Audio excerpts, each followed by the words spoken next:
Renowned instructor Mike Austin was generally known as a long ball hitter, but I don't think that gives him his due respect, as he was a pretty straight hitter as well. So just how accurate is the Mike Austin swing method? Well, right after this, using TrackMan, I'm going to take a little test and we're going to find out. So stay tuned.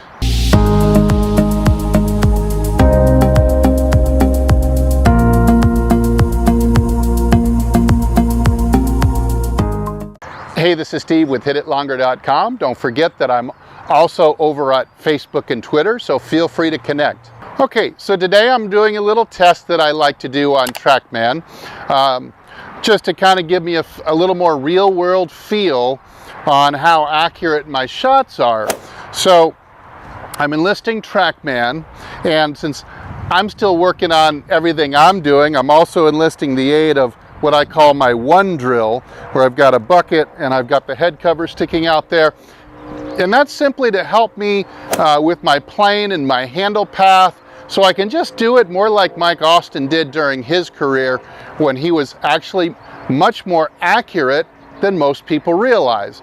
So I'm going to hit 10 balls. The TrackMan is going to score me on a scale of 0 to 100, depending on my proximity to the hole. I'm going to be hitting from about 170 yards, which is a very smooth 8-iron for me. And hey, let's see what happens. I don't practice a lot, maybe one large bucket a week, so I'm always pretty rusty. But let's just see what happens.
All right, so I did all right. I feel like I could do a lot better. My old habit is to not get the handle of the club exiting low and left enough, so I have a little block and flip action to it.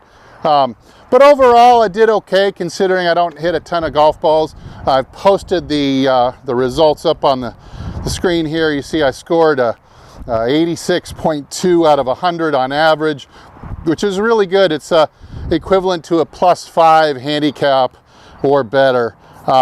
Again, I've done better on this. I think I've done a 91 or 92 out of 100 average before. I just had a couple of loose ones, but looks like, if I had played 9 holes with this swing, I probably would have been 2 or 3 under par. So that's okay for now. A couple of modifications that I made, besides using this drill to help me swing the handle of the club more like Mike did, which is really undervalued, to watch his swing and think he was just getting club head speed and distance. Well, technically he was doing a lot to be very accurate as well. But since I'm not going all out, this is just an 8-iron, more for smoothness, tempo, accuracy, more like what I might do on a realistic course situation.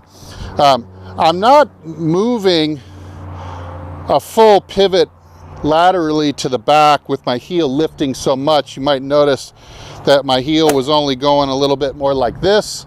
I'm only moving the right hip outside the vertical line, maybe an inch or two. I just don't need that much wind up in having to hit this club that far. This just isn't an all-out kind of swing, nor should most of your approach shots be all out. You really want to be in your comfort zone, especially on the short irons and wedges.